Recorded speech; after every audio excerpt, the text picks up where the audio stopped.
안녕하세요. 저는 이제 30대 후반이 된 여성이랍니다. 저와 잠시 인연이 닿았던 어떤 사람들에 대해 오늘 이야기를 해드리려고 해요. 남편과 저는 만남이 많은 배드민턴 동호회에서 만나게 되었어요. 남편이 먼저 적극적으로 접근해왔죠. 남편은 두 형제 중 맏아들이라고 했어요. 동생은 일찍이 캐나다로 이민을 갔다고 하더군요. 저는 엄마 아빠 슬하에 단 하나밖에 없는 외동딸이었고요. 결혼할 당시 남편은 대학을 나와서 이름만 대면 알만한 회사의 사원이었고 저는 고등학교를 나와서 취직하게 된 작은 기업에 이직 없이 계속 다니고 있던 중이었어요. 남편은 반듯한 외모에 착실해 보이는 사람이었답니다.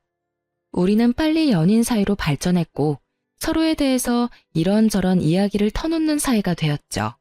남편의 아버지는 튼실한 사업체를 운영하시는 분이었고 그리고 집도 강남에 있는 넓은 아파트에서 살고 있다고 했어요. 사실 남편의 이런 집안 사정에 대해 들었을 때 저는 어쩔 수 없이 약간 주눅이 들었어요. 왜냐하면 저는 고졸 직장인에 저희 아버지는 택시기사로 평생을 보내오신 분이었기 때문이었죠. 약간 주눅이 든 것은 사실이지만 저는 저희 집 형편이나 아버지의 직업에 대해서 당당했답니다. 아버지는 정말 성실하게 세상을 살아오신 분이었어요. 저와 엄마는 그런 아버지 덕분에 아주 부유하지는 않아도 남루하지 않게 살 수 있었죠. 아무튼 시쳇말로 조건이 좋은 사람이 고졸의 집안 사정도 아주 평범한 저에게 적극적으로 접근해오니 약간 의외라는 생각도 들었어요. 하지만 진실하게 접근해오는 이 사람이 마음에 들었답니다. 사귄 지 약 1년쯤 되었을 때 남편이 제게 프로포즈를 했죠. 시댁에 인사를 가보니 제 생각보다 더 부유한 집안인 것 같았어요. 땅값도 집값도 비싸다는 서울 강남에 있는 넓은 아파트가 남편의 집이더라고요. 반대를 하시지 않을까 걱정도 했지만 의외로 큰 반대 없이 우리는 결혼에 골인했답니다. 결혼 준비 중에 우리 엄마가 예비 시어머니를 만나서 신혼집 이야기를 하게 되셨다죠. 그런데 생각보다 남편의 저축이 많지 않더라는 것이었어요. 그리고 시댁에서도 신혼집 마련을 위해 예상보다 훨씬 적은 돈밖에 도움을 주지 못하셨죠. 현금이 많지 않다고 하셨어요. 남편이 버는 돈도 모두 시아버지의 사업에 재투자를 한다고 했죠. 그래서 우리는 방이 2칸 딸린 작은 연립에서 친접 살림을 시작했답니다. 참, 저희 친정 이야기를 좀 해드리고 넘어가야겠어요. 사실 우리가 결혼하기 얼마 전에 시골에 계시던 할아버지가 그만 뇌졸중으로 돌아가시고 말았었죠. 그런데 장례식까지 모두 치른 후 정말 깜짝 놀랄 만한 일이 벌어졌어요. 안녕하십니까. 최재영 씨의 유언을 집행하기 위해 찾아왔습니다. 변호사 서문수라고 합니다. 할아버지의 유언을 집행한다니 처음에 우리 식구 모두가 무슨 뜻인지 못 알아들었죠. 최재영 씨가 아드님 최일선 씨 앞으로 고향에 있는 땅과 서울, 경기권의 땅, 그리고 상가 건물 2채를 상속하셨습니다. 변호사라는 사람이 말하는 할아버지와 아버지의 함자는 분명히 맞는데 내용이 영 이해가 가지 않는 것이었어요. 할아버지는 농사를 평생의 천직으로 알고 사셨던 분이었거든요. 이런 정도의 재산을 모으실 만한 처지가 아니셨어요. 변호사에게 물어보니 오랜 기간 동안 꾸준히 투자를 해오셨던 것 같다고 하더군요. 아무튼 그렇게 해서 아빠는 생전 처음으로 남들이 부유하다고 할 만한 사람이 되셨죠. 그리고 엄마와 의논하시더니 그 재산은 역시 할아버지의 뜻을 받드는 데 쓰는 것이 좋다고 결정을 내리셨어요. 농사를 천직으로 하셨던 할아버지의 뜻에 따라 택시기사 일을 그만두시고 고향에 내려가서 농장과 목장을 크게 확장하시겠다는 것이었죠. 아빠는 타고난 성실함을 바탕으로 열심히 일하셨고 농장과 목장은 그런 아빠의 손을 타고 성장을 거듭했답니다. 아빠의 고향과 인근 도시들에서는 아빠가 경영하시는 목장에서 생산되는 한우가 인기를 끌고 있었어요. 깨끗한 것만을 먹여서 잘 키운 한우, 맛이 좋을 수밖에 없었죠. 이제 곧 서울에 판로를 개척해야겠다는 생각도 가지고 계셨답니다. 아무튼 친정에서 겪은 뜻밖의 횡재에 앞으로 가족 모두 웃는 날만 가득할 줄 알았는데 결혼한 지 얼마 안 돼서 저와 시부모 사이에 조그마한 갈등이 생기기 시작했죠. 처음 만난 시모와 시부 모두 인상이 서글하신 분들이었죠. 그래서 솔직히 결혼 전엔 이분들과의 고부 갈등은 없을 줄 알았습니다. 예, 집에 김치가 떨어졌구나. 집에 와서 김치 좀 담가 놓고 가거라. 그리고 네 아버지가 해물 넣고 부친 부추전을 아주 좋아하신다. 온 김에 그것도 좀 해놓고. 결혼하고 나서도 직장 생활을 접지 않고 있던 저였어요. 반드시 제 손을 빌리지 않아도 될 일을 가지고 시어머니가 저를 불러대기 시작한 거였죠. 나는 원래 손이 약해서 물일을 잘 못한다. 데리고 있던 아줌마가 있었는데 이제 그 아줌마도 늙었는지 영 옛날만 못해서 내보냈어. 아직 새 사람을 못 찾았다. 그동안은 네가 수고를 좀 해야겠구나. 제 직장과 시집은 그리 가까운 거리는 아니었답니다. 하지만 시어머니가 결혼 후 처음으로 제게 시키는 일이었어요. 단칼에 못 가겠다고 할 수가 없어서 바리바리 시장을 봐서 시집으로 갔죠. 정말 시어머니는 손 하나 까딱 안 하더라고요. 저 역시 엄마 슬하를 벗어난 지 얼마 되지 않은 사람이라 이런 일이 익숙하지 않은 때였어요. 시어머니에게 묻고 물어서 간신히 김치를 담그고 부추전을 부쳐놓고 집에 돌아왔답니다. 남편이 먼저 들어와 있었기에 약간 불평을 했어요. 어머니가 갑자기 집에 와서 김치 담그라고 하시고 전 부치라고 하셔서 이제 왔어. 그런 정도는 어머님이 하셔도 되는 일일 텐데. 퇴근하고 바로 오라고 하셔서 여태 앉지도 못하고 일하다 왔어. 그럴 수도 있지. 우리 엄마 원래 몸이 약해서 그런 일 잘 못해. 네가 많이 도와드려야 될 거야. 엄마가 그런 일을 많이 안 해보셨거든. 솔직히 남편한테서 얼마나 고생이 많았느냐, 힘들었겠다. 이런 대답을 기대했던 저는 실망을 할 수밖에 없었답니다. 피곤하기도 하고 해서 그날은 그냥 그렇게 넘어갔어요. 그런데 시어머니의 이런 요구는 이후에도 계속되었답니다. 심지어 시집에서 키우는 강아지를 애견 미용실에 데리고 가서 미용시켜 오라는 요구도 있었다니까요. 이번에는 시모에게 직장인인 제 상황을 다시 상기시키고 그러지 말아달라는 말을 해야겠다고 생각했죠. 시집에 가보니 어머니는 한가하게 매니큐어 칠을 하고 있더라고요. 그러니까 바쁜 일도 없으면서 직장을 다니는 저를 굳이 불러서 일을 시키는 것이었죠. 어머니, 이런 말씀 죄송해요. 하지만 저 직장인이에요. 퇴근하고 나서 바로 집에 가서 저녁 준비까지 해야 해요. 그런데 이런 일로 예고도 없이 부르시면 제가 주부로서 살림을 제대로 이끌어갈 수가 없어요.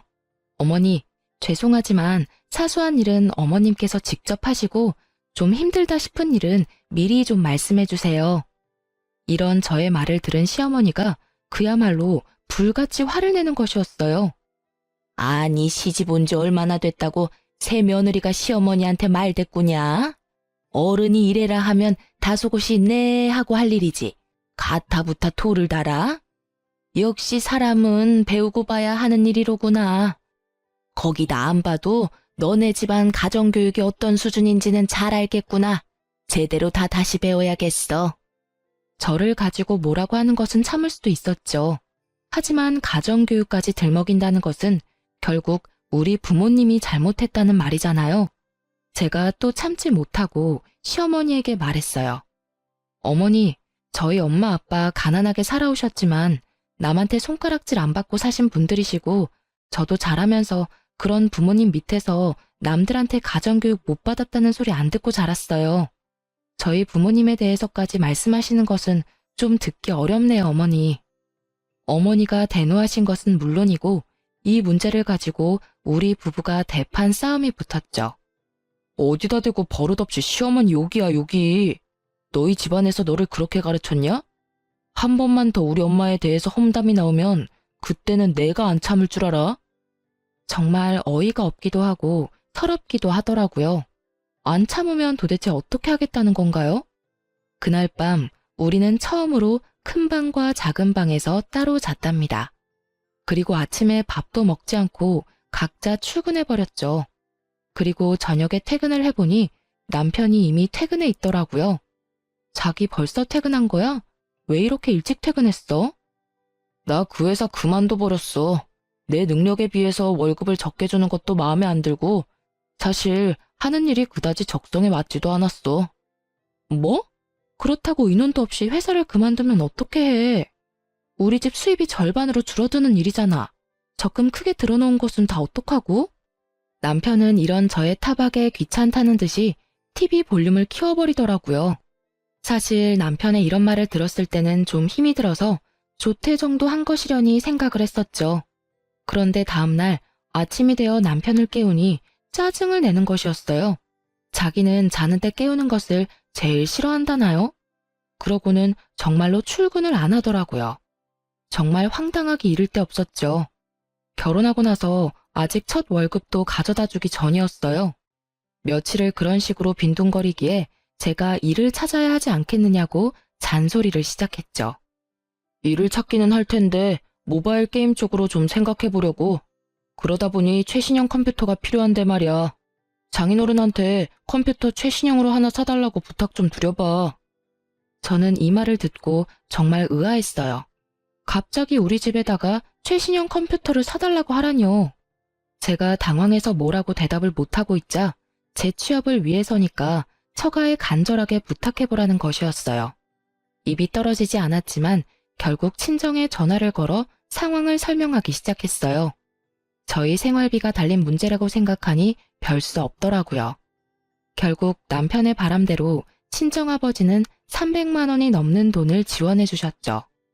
다른 것도 아니고 일을 찾기 위해서라고 하니 이 아빠가 컴퓨터 사주마. 요즘은 그 뭐냐 집에서 하는 재택근무도 많다고 하니 너무 잔소리하지 말고. 이렇게 해서 최고 사양을 갖춘 컴퓨터가 우리 집에 오게 되었답니다. 뭐야? 일을 찾는다면서 게임만 하고 있잖아. 이게 벌써 며칠째야. 잠도 거의 안 자고 게임만 하는 게 일을 찾는 거야? 아씨, 말 시키는 바람에 캐릭터가 죽었잖아. 나 컴퓨터 할 때 말 시키지 말라고. 알았어? 이후로 남편의 행동은 그야말로 반백수도 아니고 백수 그 자체였어요. 거의 밤을 새고 게임에 열중하고 아침에는 일어나지도 못했죠. 제가 조금 일찍 퇴근을 하는 날이면 그 시간까지 자고 있기도 했어요. 밤과 낮이 완전히 바뀐 생활을 하고 있었고 먹는 것도 컴퓨터 책상까지 갖다 바쳐야 먹더군요. 남편은 이런 식으로 한 계절을 다 보내고 있었어요. 늦가을, 이제 조금 있으면 또 한 해가 가겠죠. 이제는 아이 가질 생각도 해야 할 텐데 남편은 마치 오늘만 살고 내일은 안 살 사람처럼 행동하더군요. 그러던 중 시집에서 또 전화가 걸려왔죠. 가뜩이나 남편 때문에 짜증이 나 있던 저는 정말 전화를 받기가 싫더라고요. 보나마나 또 뭔가 자신이 직접 할 수 있는 일을 저에게 시키려는 시어머니의 전화가 거의 틀림없었으니까요. 그치만 어른이 부르시니 시댁으로 가보았죠. 예, 이번에는 김장을 좀 많이 담가야겠다. 네 시아버지 사업 때문에 손님도 많이 오실 테고 지난 해에는 내가 친척집에서 많이 얻어다 먹어서 이번에는 좀 갚아줘야 한다. 100포기만 담가라. 어머니, 설마 김장 100포기를 저 혼자 하라는 말씀은 아니시죠? 친척분들 중에서 도와주실 분이라도 오시나요? 김장 100포기가 뭐 그리 대단한 일이라고 도와줄 사람까지 찾고 그러니? 옛날에는 200포기, 300포기도 담고 그랬다. 어른 말에 또 토달지 말고 재료 주문은 내가 다 해두었으니 오는 대로 100포기 담가놓고 가거라. 저는 제가 집에서 살림만 하는 입장도 아니고 설사 살림만 하는 사람이라도 혼자 김장 100포기를 한다는 것은 불가능하다고 시어머니에게 분명히 말했어요. 어머니, 급하게 인력회사에 전화해서 도와주실 분이라도 구할게요. 그것도 한 분만 불러서는 안 될 것 같아요. 적어도 세 사람은 있어야 될 것 같아요. 옛날 200포기, 300포기는 마을에서 돌아가면서 품앗이를 한 거잖아요. 지금은 그럴 일도 없고요. 제가 사람 부를게요, 어머니. 시어머니가 또 그 기분 나쁜 가정교육 타령까지 포함해서 저에게 쓴소리를 했죠. 저는 결국 제 뜻대로 인터넷에서 근처 인력회사를 검색해서 급히 도와줄 사람을 2사람 불렀답니다. 3사람이 했는데도 김장 100포기는 장난이 아니었어요. 김장을 다해 김치통에 담을 때까지도 시어머니는 소파에 앉아서 말로만 김장을 담그더라고요. 이래라 저래라 하면서 결코 움직이지는 않는 거였죠. 김장 백포기를 다 하고 일어서려니 아이고 소리가 저절로 나오더군요. 이걸 혼자 하라고요? 3박 4일 동안 해도 모자랄 일이었어요. 저는 어느새 새하얀 웨딩드레스를 입고 행복한 첫 발을 디디던 새 신부였던 저와 지금의 저를 비교하고 있었어요. 남편, 시어머니 모두에 대해서도 정말 그때는 상상할 수 없었던 일들이 벌어지고 있는 것이었죠. 팔, 다리, 어깨, 허리 안 아픈 곳 없는 상태에서 전철을 타고 집으로 가는 길. 어쩌다 주머니에 손을 넣어보니 인력회사의 용역비를 카드로 긁고 받은 꾸깃한 영수증이 손끝에 잡히더라고요. 그냥 종이 한 장일 뿐인데 그걸 보니 마치 제 결혼 생활이 이렇게 꼬깃꼬깃해지는 것 같다는 생각이 들더군요. 사람들이 보지 않도록 창 쪽으로 얼굴을 바싹 기댔어요. 눈물이 몇 방울 흘러 바닥으로 떨어졌죠. 시간은 오밤중, 전철 안에 사람도 거의 없었어요. 안고 싶었지만 눈물이 남들에게 보일까 봐서 굳이 서서 울었답니다. 그리고 집에 돌아와 보니 한참 남편이 활동할 밤 시간이었어요. 컴퓨터 게임을 하는 시끄러운 소리가 온 집안에 진동을 하고 있더군요. 저는 들어서자마자 손에 잡히는 대로 베개를 집어서 남편에게 던져버렸어요. 아씨, 이게 무슨 짓이야? 어디서 늦게 들어와선 행패야 행패가. 나 컴퓨터 할 때 방해하지 말랬잖아. 저는 남편의 등을 아주 펑펑 두드려 패주었어요. 그리고 울면서 말했죠. 이러려고 나하고 결혼했니? 이렇게 백수로 게임이나 하고 놀고 싶어서 나더러 너 먹여 살리라는 얘기였어? 그리고 너네 집 식모살이 하라는 얘기였냐고. 미쳤어? 갑자기 또 왜 이래? 먹여 살렸으면 1년을 먹여 살렸어, 2년을 먹여 살렸어. 고작 몇 개월 일 개발하겠다는 사람한테 이게 무슨 짓이야? 개발 같은 소리 하지 말라고 하고는 다른 방으로 들어가서 문을 쾅 닫아버렸어요. 그리고 지하철을 타고 오면서 조금씩만 울었던 울음을 다 울었죠. 엄마 아빠가 너무나 보고 싶고 저를 눈에 넣어도 안 아플 듯 귀여워해 주시던 할아버지도 너무 보고 싶었어요. 이렇게 제 결혼 생활이 엉망진창으로 꼬여가던 중에 그래도 제게 기쁜 일이 하나 생겼답니다. 그것은 아빠가 서울에 오실 일이 많아졌다는 것이었어요. 아빠가 한후에 서울 판로를 찾고 계셨는데 아주 유능한 유통업자 한 분을 알게 되셨다는 것이었죠. 일을 시작한 지도 오래된 사람이었는데 그동안 공급을 받던 공급자와 최근에 공급 계약이 끝난 상태였대요. 이 유통업자가 고향에 직접 내려와서 생산 과정을 모두 까다롭게 체크하고 맛도 보고 가더니 아빠와 공급 계약을 맺고 싶어 한다는 것이었어요. 아빠도 물론 이 사람이 얼마나 많은 판로를 가지고 있는 사람인지 꼼꼼히 알아보셨죠. 믿어도 좋을 사람이라는 판단이 서셨던가 봐요. 그래서 이 김 사장이라는 유통업자와 아빠가 계약을 맺었고 이제 우리 한우가 본격적으로 서울로 진출을 하게 된 것이었죠. 따라서 아빠의 서울 일이 많아졌고 저는 아빠를 좀 더 자주 뵐 수 있었죠. 이 녀석아, 왜 이렇게 여유였어? 회사 다니랴 살림하랴 바빠서 그런 거냐? 그리 힘들면 회사를 그만두는 것도 생각해 보려무나. 마르긴요. 요 며칠 속이 좀 안 좋아서 밥을 좀 적게 먹었더니 그렇게 보이나 봐요. 회사를 그만두긴요. 언제부터 다닌 회사인데요. 굳이 저를 보겠다고 같이 올라오신 엄마가 말씀하시더군요. 자식에 대한 부모의 마음이라는 것이 얼마나 깊고 예민한지 그 말 한마디에 눈물을 훔치고 말았습니다. 너 김서방하고 사이에 무슨 일이 있지? 아니면 아이가 들어섰던가? 내 보기엔 아이가 들어선 건 아닌 것 같고 무슨 일인지 어서 이야기해봐라. 저는 엄마의 말에도 역시 아니라고 고개를 저었지만 그러는 사이에 제 눈에 어느새 눈물이 한두 방울 고여 있었나 봐요. 그걸 엄마가 또 놓치지 않고 보신 것이었어요. 엄마가 저를 계속 다그치셨죠.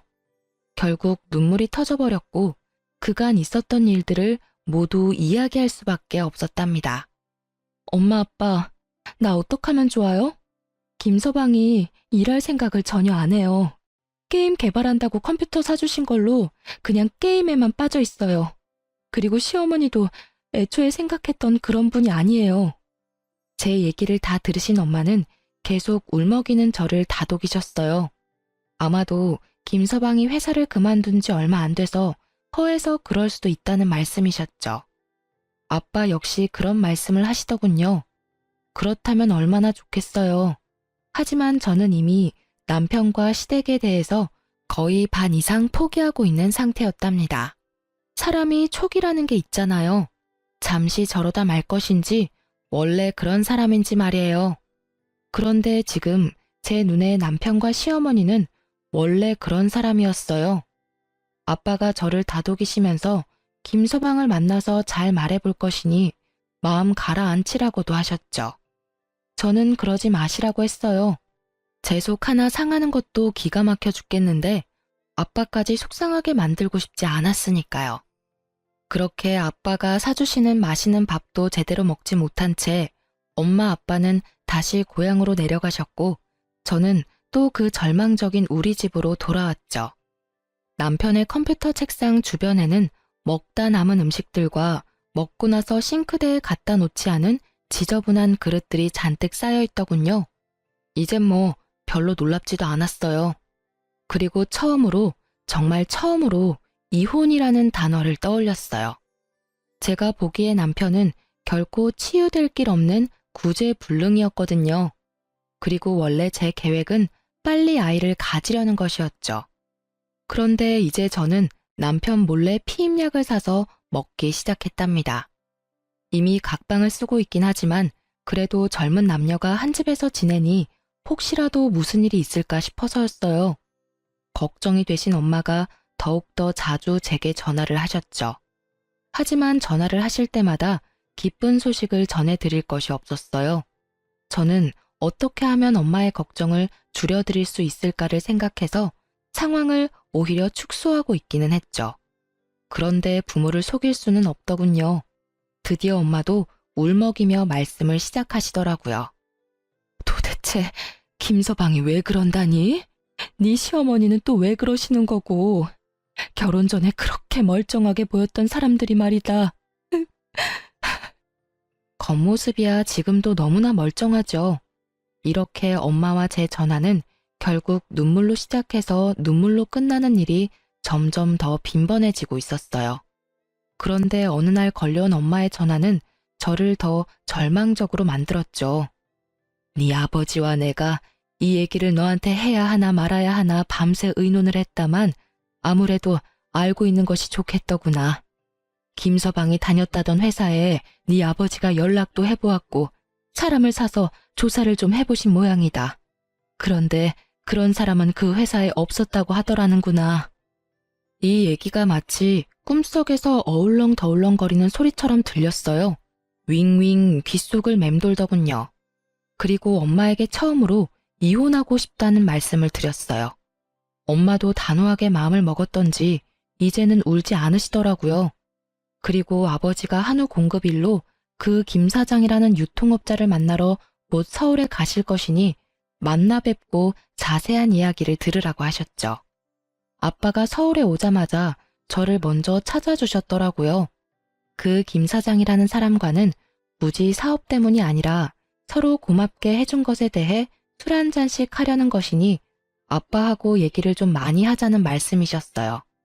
아빠는 그날 유통업자 김 사장을 만나시고는 우리 집에 와서 주무셨어요. 남편의 그 꼴도 모두 보셨죠. 장인어른, 저 편의점 하나만 인수하게 해주세요. 정말 열심히 일해서 수연이 고생 안 시키겠습니다. 평상시에 일에 대한 생각이 없던 사람이 편의점을 차려주면 갑자기 일 생각이 생긴다든가? 그런 이야기는 내 생전 들어보질 못했네. 하다못해 밤에 대리운전이라도 하게. 안 사람 혼자 고생하고 있는데 왜 못한단 말인가? 자네 오토바이도 잘 탄다면서? 퀵서비스 일도 요즘은 꽤 보수를 주는 것으로 알고 있네. 아빠는 남편의 본색을 너무나 잘 꿰뚫어보고 계셨죠.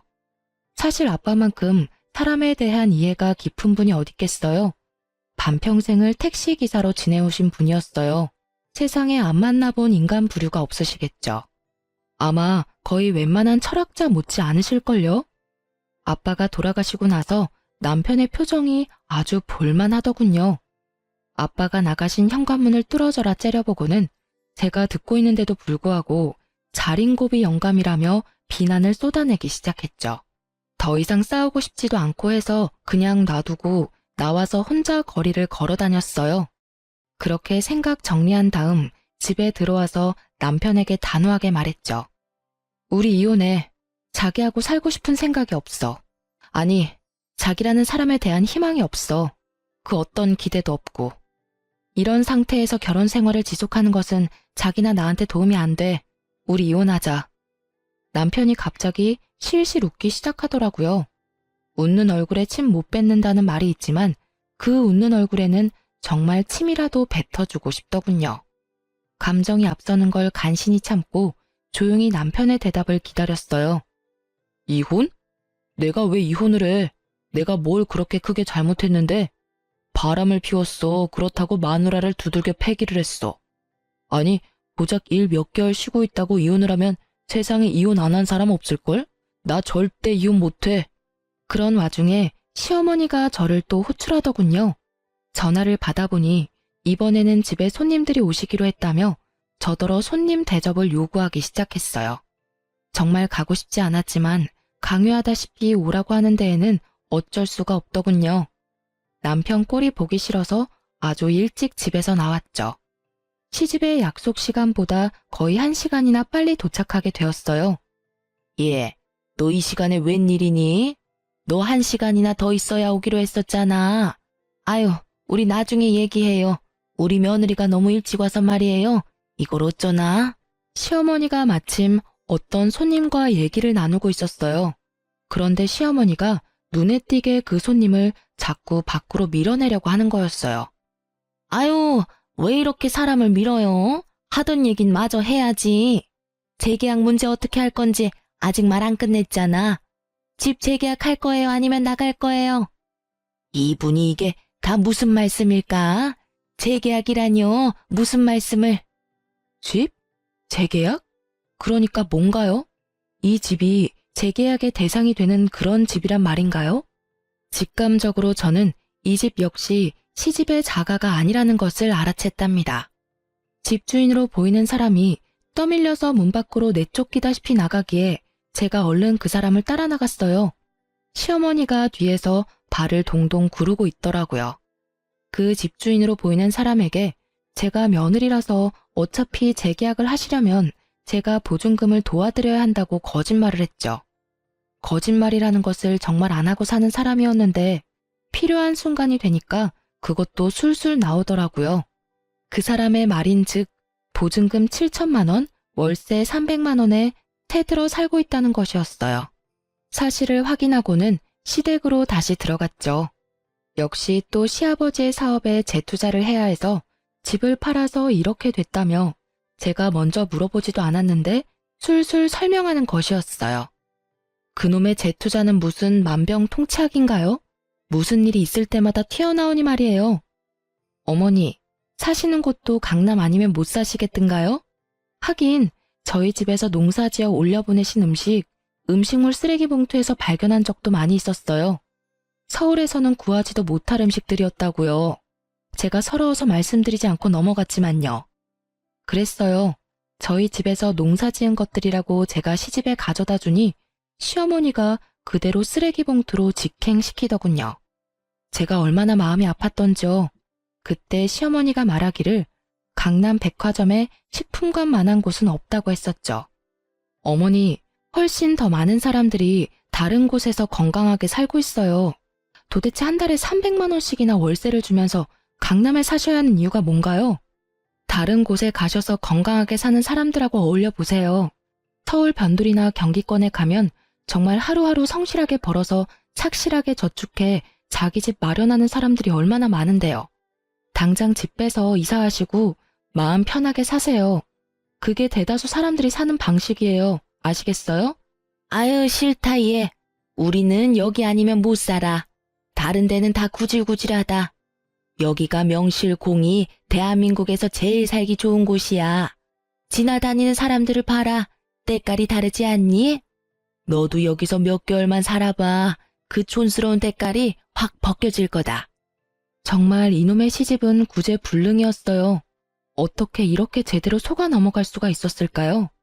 저는 이제 바로 저라는 사람을 마음속에서 실컷 때려주고 있었답니다. 지질이 병신, 어떻게 이렇게 속아 넘어갈 수가 있어? 도대체 어떻게 그렇게 사람을 모를 수가 있어? 할 수 있는 모든 자책의 소리들이 제 마음속을 다 거쳐갔어요. 그리고 집에 들어와서는 그 사실을 알게 된 것조차 남편에게 말할 필요도 없다고 생각했고 그냥 방구석에서 옷도 갈아입지 않은 채로 구겨져 잠이 들고 말았죠. 남편은 여전히 이혼을 거부하고 있었고 저는 아름아름 변호사 사무실을 찾아다니고 있을 즈음이었어요. 아빠가 서울에 오셨더라고요. 아빠가 서울에 오시는 일은 김 사장님을 만나러 오시는 일이 대부분이었죠. 그런데 아빠가 집으로 오지 않으시고 밖에서 만나자고 하시더군요. 어차피 김 사장하고 약속이 있어서 왔으니 우리 딸 맛있는 거 사주려고 하신다고요. 나가보니 어떤 일식집의 방이었어요. 제가 들어가니 그 김 사장님이라는 분이 아직 계셨어요. 제가 일을 방해했나 싶어서 얼른 다시 나오려 했죠. 아이고, 나갈 것도 없어요. 따님, 아버님하고 얘기 다 끝났어요. 듣던 대로 아주 참하게 생겼네요. 그럼 저는 이만 물러갈 테니 부녀간의 얘기 많이 나누세요. 아, 그리고 참, 우리 형님 얘기는 그냥 귀에서 흘려버리세요. 말씀을 드려놓고도 참 부끄럽네요. 부끄러우실 게 뭐가 있어요. 사장님이 그런 힘든 일까지 다 짊어지고 계시다니 참 대단하시네요. 혹시라도 제가 도울 일이 있으면 말씀 주세요. 어떻게든 도울 테니까요. 제가 안녕히 가시라고 인사를 하고 아빠 맞은편에 앉아서 형님 얘기가 무슨 얘기냐고 물었어요. 아빠가 말씀하시기를 김 사장님한테 형님이 한 분 계시는데 그야말로 온 집안과 온 세상에 소문난 분이라는 것이었어요. 있지도 않은 사업체 사장을 사칭하면서 특허증을 위조해서 투자자를 유치하기도 하고 일평생을 그런 식으로 세상을 산다는 거야. 그걸 김 사장이 다 수습하고 다닌다는구나. 집안이 다 그 모양이고 둘째 아들놈 하나만 멀쩡하대. 둘째 아들이 아주 가족을 떠나서 이민을 가버렸다지. 아유, 왜 어떤 사람들은 자신의 가장 가까운 사람들에게 피해를 입히면서 살아갈까요? 하긴 제 남편만 해도 마찬가지였죠. 가장 가까운 사이인 저를 가장 힘들게 하는 사람이었으니까요. 아빠가 사주는 맛있는 밥을 먹고 우리 부녀는 커피 전문점에 가서 커피도 같이 마셨어요. 아빠와 따뜻한 시간을 보내다 보니 어느새 시름도 많이 잊혀지더군요. 그렇게 아빠가 고향으로 다시 내려가시고 저는 다시 괴로운 일상으로 돌아와 있었어요. 처음엔 생각만 해도 너무나 마음이 따스했던 우리 신혼집이 지금은 정말 제일 가기 싫은 곳이 되어 있었죠. 하지만 제가 굳이 갈 데가 어디 있겠어요? 집으로 들어가서 하루를 또 자는 것 같지 않게 자고는 아침에 출근을 했어요. 그렇게 일상적인 나날이 몇 주 더 흘러가고 있었죠. 그러다가 아빠의 전화를 받게 되었어요. 반가워서 나오라고 하시는 곳으로 얼른 갔죠. 아빠의 표정이 묘하더라고요. 상당히 분노에 차 계시는 것 같기도 했고 또 저를 너무나 가엾게 바라보시는 것 같은 복잡한 표정이셨답니다. 아빠, 왜 그러세요? 무슨 일이 있으세요? 아니면 어디 편찮으세요? 우리 아빠가 그렇게 당황하시고 화가 나 계신 모습은 태어나서 처음 뵙는 모습이었어요. 아빠가 잠시 침착함을 되찾으시기 위해 시간이 필요하신 것 같더군요. 그래서 무슨 일인지는 모르지만 저는 잠시 아무 말 없이 그냥 기다려드렸어요. 내가 여기 이 레스토랑에 왜 왔는지 아니? 다른 아닌 김 사장하고 약속이 있어서 왔단다. 그런데 김 사장이 아니라 그 형님이 김 사장에게 점심을 사겠다고 했다는 거야. 갑자기 돈이 생겼다면서 이 고급 레스토랑을 택하더라는구나. 저는 갑자기 침이 꿀꺽 넘어갔답니다. 다음 말이 기다려질 때 일어나는 현상이겠죠. 그런데 재밌어서가 아니라 뭔가 저와 관련된 일이라는 쎄한 느낌이 들었거든요. 그 김 사장이 그 형님이란 사람에게 사업을 하면서 신세를 지는 사람이 많이 있는데 마침 서울에 와 있는 것 같으니 합석을 하면 될지를 물었다네요. 그러자 형님이 흔쾌히 허락하더라는 것이었죠. 그래서 아빠한테 연락을 했고 아빠가 감사하게 초대에 응하셨다는 것이었어요. 그리고 다음에 일어난 일에 대한 아빠의 자세한 이야기를 듣고는 정말 저는 몸이 휘청하는 것을 느꼈답니다.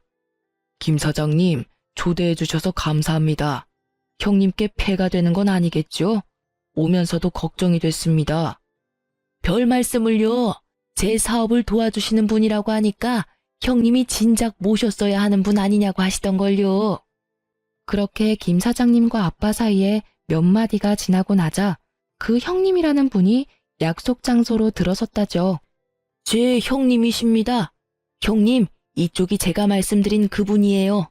제가 정말 도움을 많이 받고 있습니다. 아니, 이게 어떻게... 사돈 어른이... 아니, 사돈이 김 사장님 형님이셨다고요? 이게 도대체 어떻게 된 일입니까? 두 분이 사돈간이셨어요? 해식이 장인어른이시라고요, 이분이? 제 딸의 시아버님이 분명히 맞습니다. 그러니까 제 사위의 아버지가 되시겠지요. 저 손님을 초대해놓고 죄송하지만 저 화장실 좀 먼저 다녀오겠습니다. 그럼 잠시만. 그렇게 그 형님 된다는 분, 아니 제 시아버지가 화장실에 간다고 나가놓고는 안 들어오더라는 것이었죠.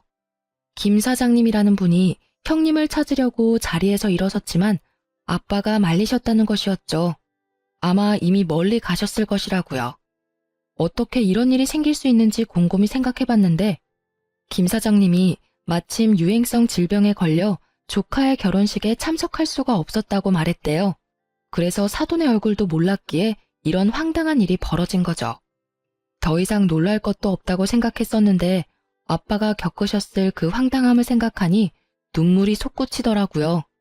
아빠가 저를 다독이셨지만 저는 오랫동안 눈물을 그칠 수 없었어요.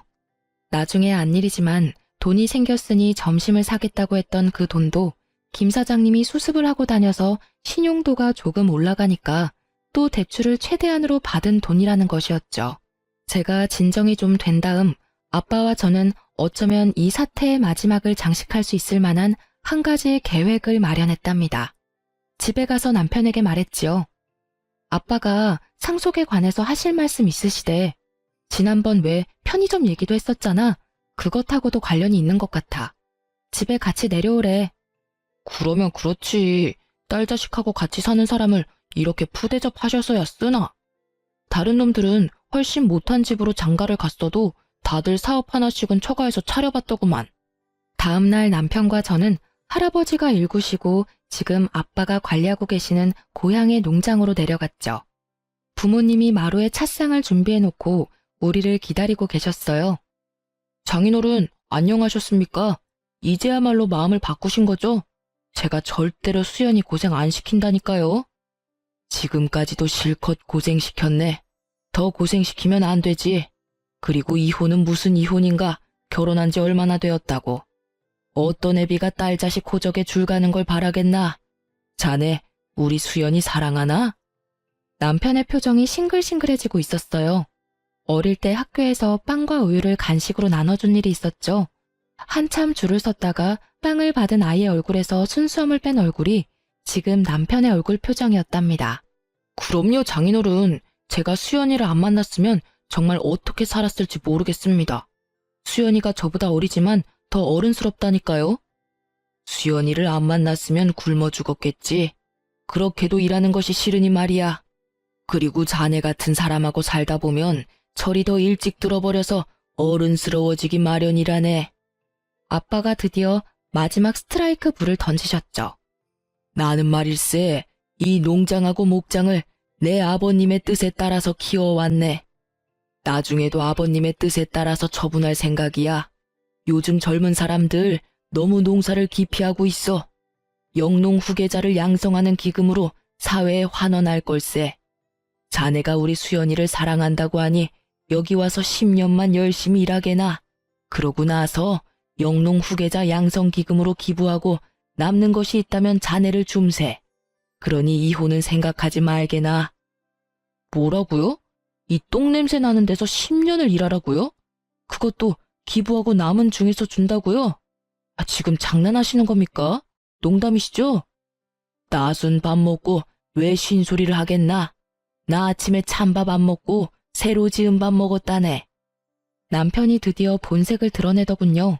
아씨, 좀 데리고 놀려다 아버지가 한 재산 물려받았다고 하기에 외동딸이라 뭐가 좀 있을 줄 알았지. 완전히 똥 밟았네. 딸 자식 호적에 줄 가는 거 바라지 않는다면서요. 편의점 하나 정도 내주셨으면 호적에 줄 갈 일 없었잖아요. 이혼해줄게. 이혼해준다고. 편의점을 덕 갖다 바쳤으면 호적에 줄이 가는 것이 아니라 인생 전체에 줄이 갈 것 같아서 자네가 편의점 얘기 꺼냈을 때 내가 안 된다고 한 거였네. 남편이 연신 퇴퇴거리며 재수없다는 표정을 굳이 감추려고도 안 하더군요. 경력이 있으면 회사를 알아보라고나 할 테지만 경력도 사칭이었고 도대체 자기네 집하고 자기한테 정말인 건 뭐야? 키운다는 강아지는 정말 강아지 맞아? 뭐 늑대 새끼나 그런 거 아니고? 우리 아빠 평생 택시기사로 성실하게 일하셔서 서울에서 우리 살던 집 마련하셨었어. 강남의 그 아파트하고 비교할 수도 없는 궁전 같은 우리 집이었지. 지금도 아빠는 고용인들하고 똑같이 밖에서 일하시면서 할아버지의 뜻을 받들고 계셔. 세상과 맞서서 이렇게 성실하게 살아갈 용기는 없는 거야? 그리고 이렇게 세상의 구석으로나 숨어 다니겠다는 거야? 나는 세상의 밝은 곳에서 살고 싶어. 다행히 이혼에 대한 뜻이 맞은 것 같으니 재판까진 안 해도 되겠네. 그리고 잠시 내 남편이었던 사람이라서 진심으로 위해서 하는 말인데 세상의 밝은 곳으로 나와. 그래서 당당히 태양을 마주보라고. 그러지 않은 이상 인격이 바닥을 때리는 그런 사람들하고는 이제 인연 끝이야. 다시는 보고 싶지 않아서 이혼 도장도 변호사가 받으러 갈 거야. 그럼 잘 가. 저는 이렇게 남편과 재판 없이 이혼했답니다. 그리고 직장을 그만두고 아빠, 엄마가 계신 이곳에서 열심히 일하며 살고 있어요. 아마도 그 사람들이 더 길게 저를 속였을 수도 있었을 테죠. 하지만 저는 이렇게 빨리 그런 인간들의 정체를 알 수 있게 된 것이 돌아가신 할아버지가 이 손녀에게 주신 선물이라고 생각하고 있답니다. 고향에 온 지도 어느새 1년이 넘었네요. 아빠가 조심스럽게 제게 말씀을 꺼내셨어요. 아빠와 거래하고 있는 농장 대표가 저를 보시고 며느리감으로 탐을 내신다고요. 하지만 저는 아직 이혼의 상처를 못 씻고 있답니다. 그래서 결혼이 부담스러운 상태예요. 하지만 빨리 상처를 잊어야 하겠죠. 그 거래처 대표의 아들은 제가 한 번 이혼한 것을 알고 있지만 우리 부모님과 저의 됨됨이를 알고 있기 때문에 자신이 적극적일 수밖에 없다고 하고 있어요. 서두르지 않으려고요. 그래서 언젠가 사람으로 다친 상처를 어느 정도 치유하는 날 새 출발을 하려고 생각하고 있답니다. 지금까지 제 기막힌 이혼 스토리 읽어주셔서 감사합니다. 다들 좋은 하루 되세요.